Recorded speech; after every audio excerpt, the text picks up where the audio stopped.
Good evening. Welcome to Karl Marx Does the Washing Up. Yeah, sorry. Ludicrous.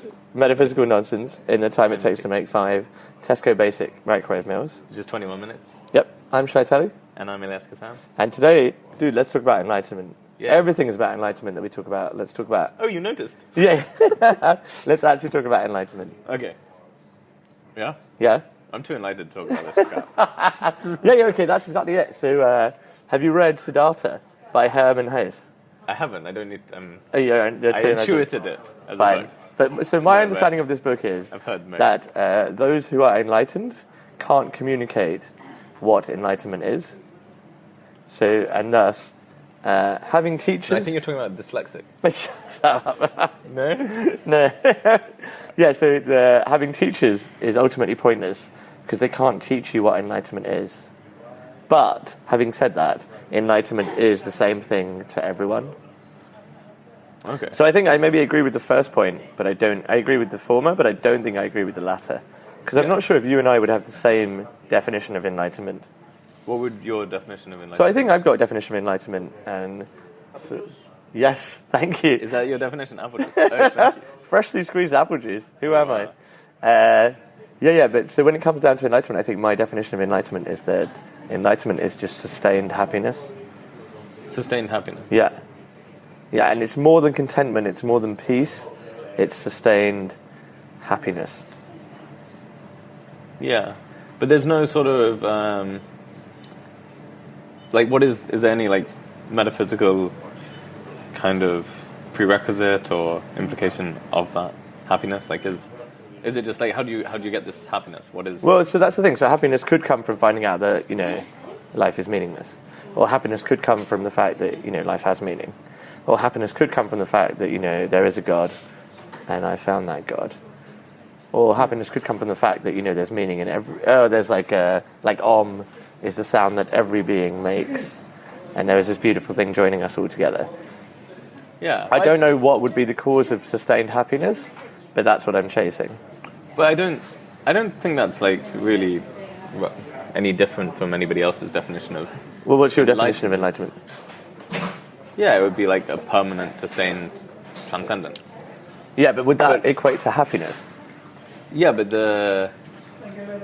would that equate to happiness? Well, I think so. I think it's just this is maybe a step slightly... The language I'm using is maybe yeah, but actually... a step before, but that could be to meaninglessness or moral nihilism, whatever it could be. The idea is that you're sort of transcending the everyday worldly... Yeah.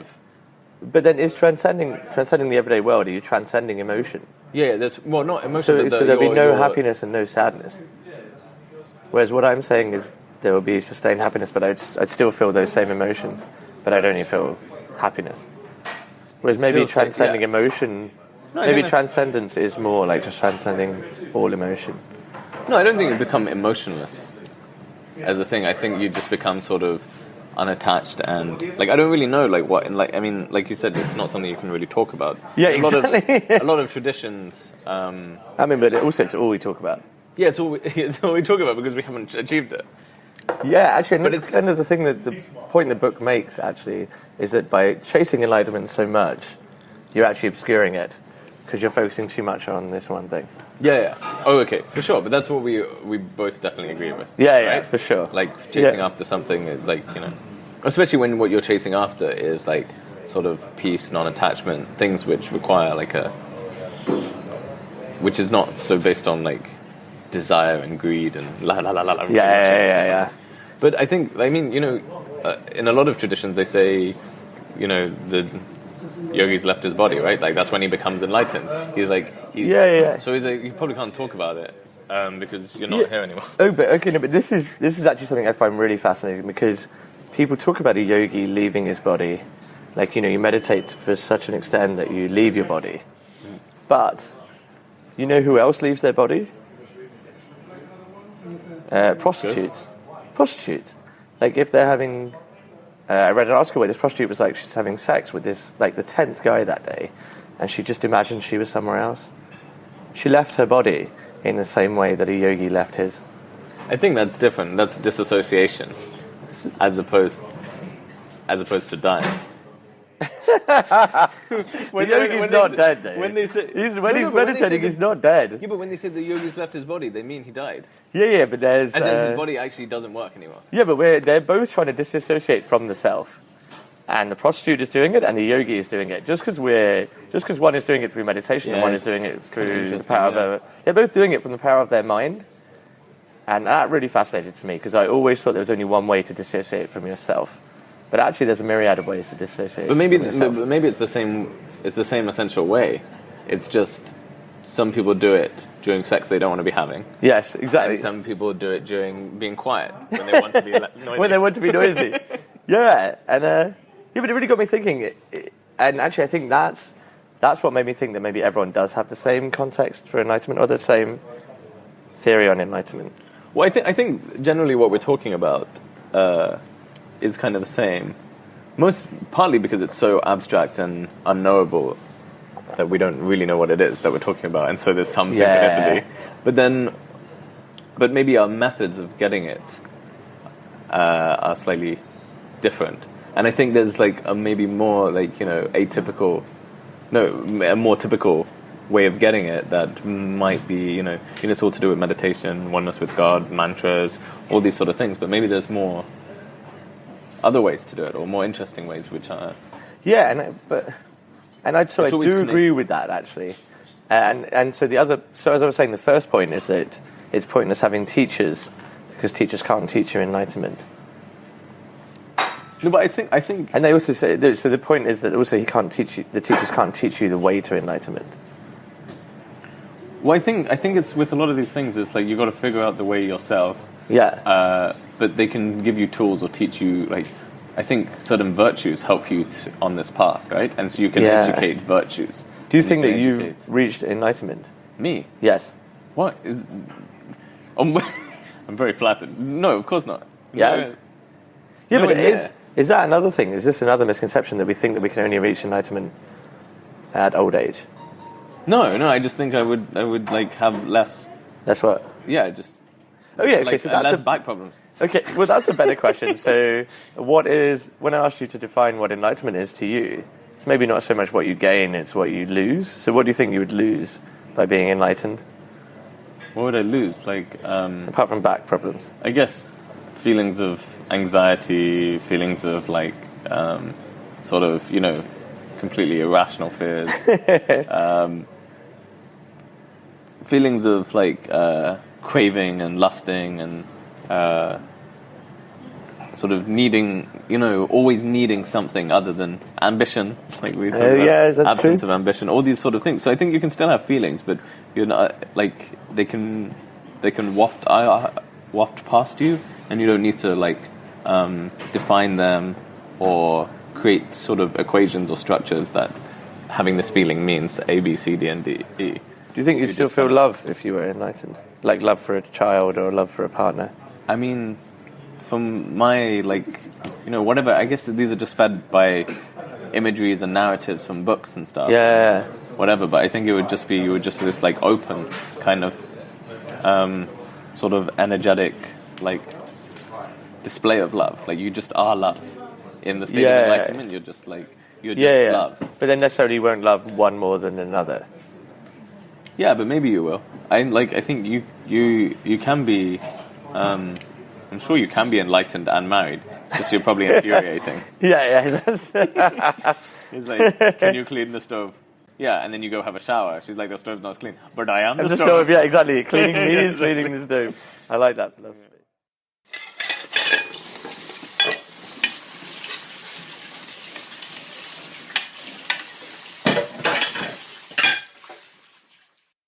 Yeah, but I think that's something I struggle with, because I think I am happy if my definition of enlightenment is that it's sustained happiness. So you think you're enlightened?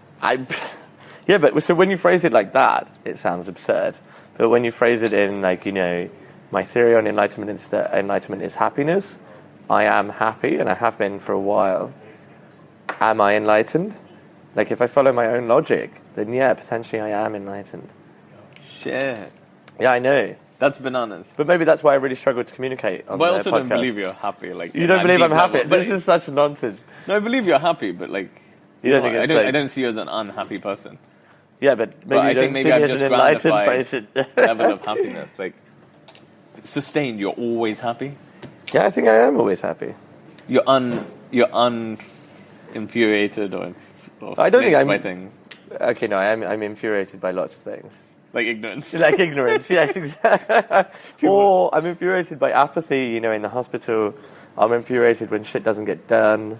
So maybe I'm not truly enlightened. But I guess that's maybe not your definition of enlightenment, right? Yeah.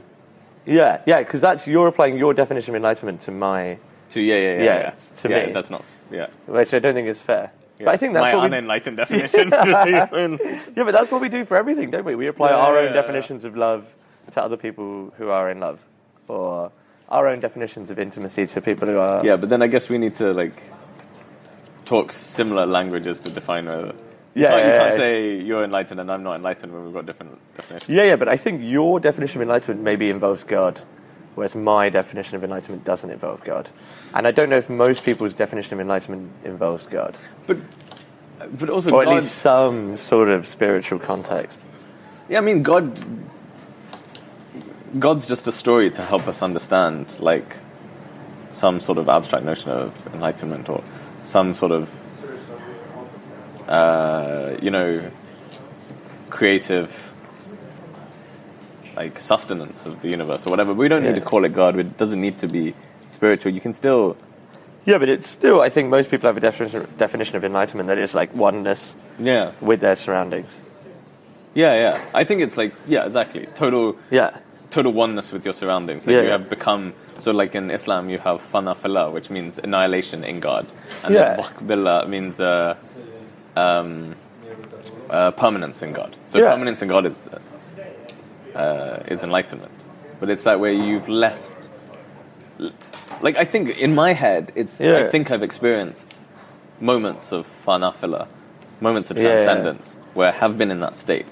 And for me, enlightenment is just sustain that. It's in that total place. Yeah. And so that, it's that level of happiness. It is happiness. It's just it's tranquil, weightless, empty happiness. Yeah. Unfazed by anything. Yeah, when actually in this book, he picks up this soil and he's this isn't just soil. It's, once it was a flower, once it was a human.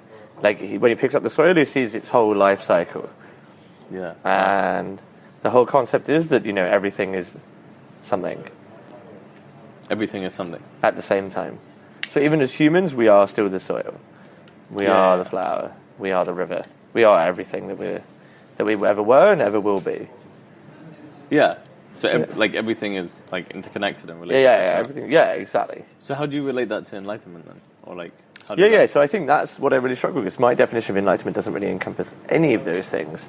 Mm-hmm. It's just I'm laughing and I'm walking down the street and having a great time. But then why do you need a word like enlightenment for it? Why isn't it? I think you're just talking about happiness. No, because happiness almost seems not grandeur enough. Happiness sounds fleeting to me, whereas enlightenment sounds something more permanent. But then, in your definition of enlightenment, it actually sounds more fleeting. More fleeting, no. Yeah, in that you've felt it in moments. No, I felt transcendence in moments, and enlightenment is permanent. Transcendence. Permanent transcendence. Yeah. But I think for me, also happiness. For me, an idea of happiness is quite permanent, or quite not permanent, but sustained. Yeah. Whereas ideas of joy and ecstasy and peace, they're fleeting. These are fleeting. Peace feels a little longer for some reason. Yeah. But when I say somebody's but also really happy, it's Yeah, but also when we ask people if they're happy, we're asking them to be happy in what we consider to be happy. Yeah. Because I'm sure a lot of people, if they looked at my life, they'd be like, "Why the hell are you happy?" Yeah. You have a lot of things that point to problems. Yeah, exactly. yeah, exactly. Yeah. And I'm not. Yeah, but I still it's quite arrogant, but I still feel like there's. You still feel I'm not happy. No. There's just some other thing that you haven't looked at. Yeah, okay, maybe that's it. But maybe and maybe that's the string that I struggle with because my happiness might be due to obliviousness. Yeah, so maybe it's the ignorance is bliss. But so I think that's what it is. my notion of enlightenment is bliss plus, and your notion of enlightenment is bliss. So it's like ignorance is bliss. Yeah. Knowledge is torture. Yes, exactly. And bliss plus is like returning to the ignorance after experiencing the knowledge, right? And so I'm in the torture, you're in the bliss. Yeah. And we're working towards the bliss plus. Well, I'm working towards the bliss plus. Yeah, whereas I'm trying to stay in the bliss. Stay in the bliss. Yeah. Because you haven't found the torture. Yeah. Well, yeah, but is knowledge torture? Actually, knowledge is definitely torture. Yeah, I completely agree. That's why we enjoy a podcast so much. No knowledge in it. Yeah. No, but there is some insightful stuff in here about knowledge in that he thinks he has too much knowledge to reach enlightenment. So he tries to empty himself of knowledge. But it's not possible. Yeah. Unconditioning is... Yeah, well, exactly. Like, that's what you're trying to do. We're trying to create emptiness. Yeah. I think... And that's where the dissociation from yourself comes, in that you're trying to become empty, but it's impossible to do. You're trying to become empty. Well, I think enlightenment is basically becoming the universe or the things that are around you. And so if you reflect everything that the universe is, which is, I think, at its base, essentially empty, or essentially it's made mostly of space. So if you acknowledge you metaphysically acknowledge the physical implications of the totality of space within your body, then you become more at one with the universe. Yeah, but does that go against every principle in terms of that, you need to focus on getting food, you need to focus on getting water, you need to focus on maybe covering your body in something so you don't get infections or whatever. See, does it go against keeping yourself alive? Does it go against survival instincts? I don't really think so.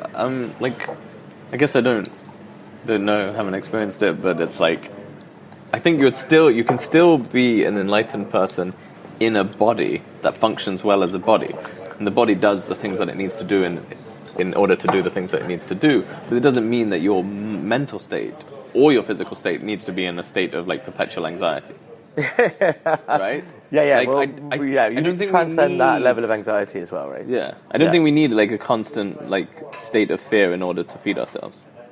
Yeah, so I agree with that. And also, you look at those holy men, they just think and they fast. They think and they fast. They think and they fast, once a day, max. Think, they fast, they eat once a day. Think and fast? Yeah. Yeah, but not think fast. They think. And then fast. And then fast. I didn't think they think much. I thought enlightenment is not too much thinking. Yeah, but... Maybe that's the difference. I think that there's not much thinking. Wait, no, but we both... No, I think enlightenment is too much thinking. Oh, what? So I think if you're chasing enlightenment, you're thinking too much. Yeah. Yeah, chasing enlightenment, you're thinking too much. So thinking prevents enlightenment. Yes. Which is a state of thoughtlessness. Yes, but it's impossible to be thoughtlessness. Is it? Yeah. I just don't think that we can... Yeah. But are you talking about subconscious thought or conscious thought? Both. Okay, Yeah. so then I think you can experience thoughtlessness on a conscious state. Yeah? Conscious thoughtlessness. Yeah, I'm pretty sure I've experienced it. Oh, right. And I suppose that prostitute, when she dissociated from herself, thought of it. And so did the yogi when they're meditating. That's the same thing. You can kind of... I think you can... If you're imagining yourself in a different place, well, that's a very, cognitively thoughtful, heavy process. Yeah, I don't think it is the same, no, but she said that she wasn't... It's not so much about imagining herself in a different space. She was just leaving her body. Leaving her body? Yeah. So this is somebody you were speaking to? No, it's an article I read. Okay. Was it written by Katie Hopkins?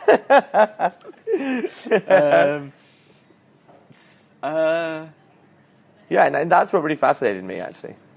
Yeah, I do like the idea of I like the idea a yogi with a prostitute. Yeah, no, but I think actually, people are so condescending towards prostitutes, but maybe they're a lot more enlightened than we think they are. Well, I think the ability to be that free with your body, right? Yeah. It requires some level of enlightenment in itself. It's not obviously they're not always yeah, we are talking about prostitutes who are actively chosen to be prostitutes, not rather the ones who've been trafficked. Yeah, that's different. But even actually, if you think about it, those who are sick often disassociate from themselves, right? Those who are physically unable still seem to be mentally able to leave their bodies. Physically, yeah. So when I was Yeah, quite exactly. When sick, you were sick, yeah. that's what led to these like why I've got like quite a heavy like Shit, I forgot. spiritual. I forgot you were enlightened for a period of time. Yeah. I don't think I was enlightened. Were you thinking too much? Well, I was thinking a lot. I had a lot of anxiety, but I had these like intense moments of transcendence.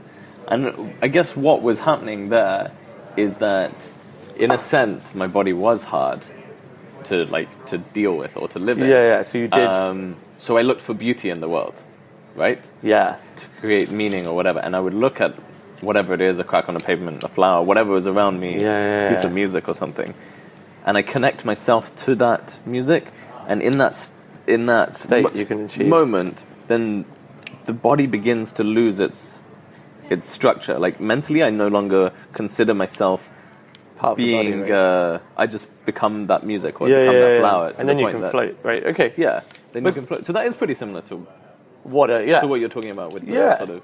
But you don't think that's transcendence, or you think that is transcendence? Yeah, I think. I mean, it was. And then you think enlightenment but it's is that in a permanent state?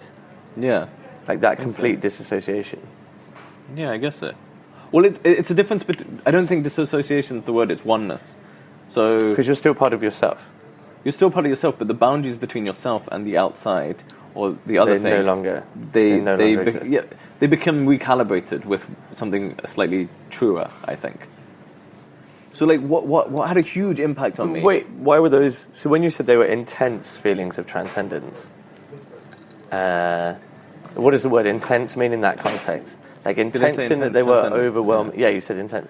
Does that mean that they're like overwhelming, or does it mean that it was beautiful, or does it mean like if it was prolonged, would you just die? Like, is it too intense? I don't think it was too intense. Like, it's not that I would die. I think it was like really, in a way, lighter and more weightless than anything else in my life. But it was just so it was so intense in the sense that it was maybe more uncommon or exotic rather than intense. It's just like a new feeling, so uncommon. Yeah. But also like maybe what I mean is remarkable. It's like worthy of notifying. Is a good word, yeah. Like and noteworthy as well. Yeah, noteworthy, right? Yeah, so it's like, in a way, it's not that intense.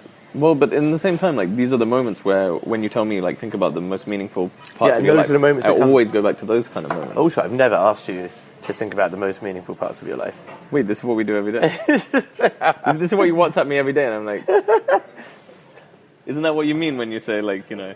Yeah. But then I'm trying to think, what would be the equivalent of those moments for me? I don't know. You said with family, right? Didn't we speak? Yeah, with family. Yeah, that's true. With family. And it's interesting. With family, I just do feel very happy. So I do think that's when you're with family, you because they're the people you know the best. Then there's no protective barriers up against about like preserving the self or preserving being known. So there is an element of like those boundaries break down because you just be who you are. Yeah. Because there's no point in hiding from them because they know the shit that you have. Yeah, and also I can just go there and I can just sleep. Yeah, exactly. You know what I mean? I don't need to be present. I can be present, but I can be asleep on the sofa. But I'm still part of the family dynamic. And I think think it's too different to like being like one with God, because you're just breaking down those barriers with like something which is just a bit more around. Yeah, so I think this is something I struggled with. And actually, I think this is what this book is actually about. Because initially he tries to dissociate from himself. This book, you mean your diary? Yeah, so initially he tries to dissociate from himself.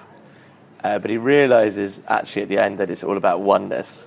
So it's exactly what you just described. Yeah, and that is the Buddhist notion of enlightenment. That you're at oneness with your surroundings, but you're still at oneness with yourself. Yeah, but maybe your real issue is that, like, we always talk about enlightenment being oneness with God, but you're a polytheist. Yes, exactly. So what is this oneness shit? No, but then if I'm a polytheist, then surely everything is God. Yeah. But so it's the same. So then it should be easier for me to connect with things. Yeah, but monotheism and polytheism are the same. They both mean everything is God. Yeah, exactly. It all just means everything. Yeah, one is God is everywhere, and one is just loads of different gods. Everything's got God. Yeah, exactly. But so what was I trying to say before? Some nonsense. Yeah, some nonsense. No, what was like really. Yeah, but actually, fuck you. You're like trying to change my notion of enlightenment. Very happy with my notion of enlightenment being that it's just sustained happiness, and also that I am enlightened. Yeah, I like that. Yeah. So also, sorry, if you want to follow me in some sort of, maybe I should write a book about how enlightened I am. Well, I thought once you're enlightened, you can't write a book. Yeah, but if the world has taught us anything, is that those who are enlightened try and monetize it. I don't think that's true. I think that's definitely true. No, think of all the cult people leaders. People who think they're enlightened write a book. Yeah, but I think I'm enlightened. Yeah. So you're one of the idiots, but like, but that's what I'm trying to say. That true enlightenment wouldn't be. You should definitely write a book. You're one of those idiots. Yeah, but so you're saying true enlightenment one wouldn't try and profit from it because it can't be taught. Like, are we agreeing on that fact? I don't think. No, I don't. Because you seem quite keen on teaching me what enlightenment is. Do I? I have no. What do you mean? Like this whole podcast, you've been like, "This is my view on enlightenment." Yeah, but you've been telling me what yours is. What? This is. No, yeah, this is my. I don't know what. Like, I have no idea what enlightenment is. Just like my concept of enlightenment is. Yeah. Okay. So I think this is the biggest issue. So we don't know what enlightenment is. And thus, will we ever know if we've become enlightened? Or can you only know what enlightenment is when you become enlightened? Yeah, I think that makes sense. I mean, it's obviously a stupid podcast, but like... But is that the same with love? Is that the same with everything abstract? Like, you can only know what death is when you die. You can only know what love is when you fall in love. You can only know... Yeah, but the thing is... what the soul is when you... I don't know. No, but there's a difference. You can know it in truth, right? And then you can conceive of it in language, right? And to conceive of it in language is yeah, but words never express thoughts that well. Yeah, fine, but they can as long as you accept them for the vehicles that they are rather than the endpoints. Yeah, and then try to see them as a vehicle rather than Yeah. So you can use. I think lusting after is a problem, but you can use like ideas or concepts in order to structure your life in order to help you become virtuous enough to attain enlightenment, right? I like that. It's about, for me, like, it's about opening up the spaces in your life to allow something like enlightenment to like fall into, right? Which requires a lot of work. Yeah, because my definition of enlightenment, and yours is just... That's pretty chill. But even in your definition of enlightenment, it seems to leave a lot to chance. But that's maybe just the language that you used about enlightenment falling into it. But I think life has a lot to do with chance. In general, I think we like to think that we impose our model of reality onto reality, but our model never fits on reality, right? And I think that's the same problem whether we can't define enlightenment or we think we can define it, but we can't really. It's because we have a model of enlightenment. We impose it on the enlightenment, which we're not imposing on enlightenment, we're just putting it on fucking thin air or whatever, because we don't know what enlightenment is. Okay, so I think the second biggest question is, I think the biggest question actually, and the question we should end the podcast on, is that we're not entirely sure what enlightenment is, but should we devote our lives to trying to obtain enlightenment? And I'm not saying that we should chase enlightenment, but should we devote our lives to trying to achieve enlightenment? I think maybe should that be the goal of what our lives are? I think it's not a bad goal. But I think maybe the difference between your definition and my definition is mine sounds maybe a bit more dramatic in the sense that you need to stop doing a lot of stuff in order to get it.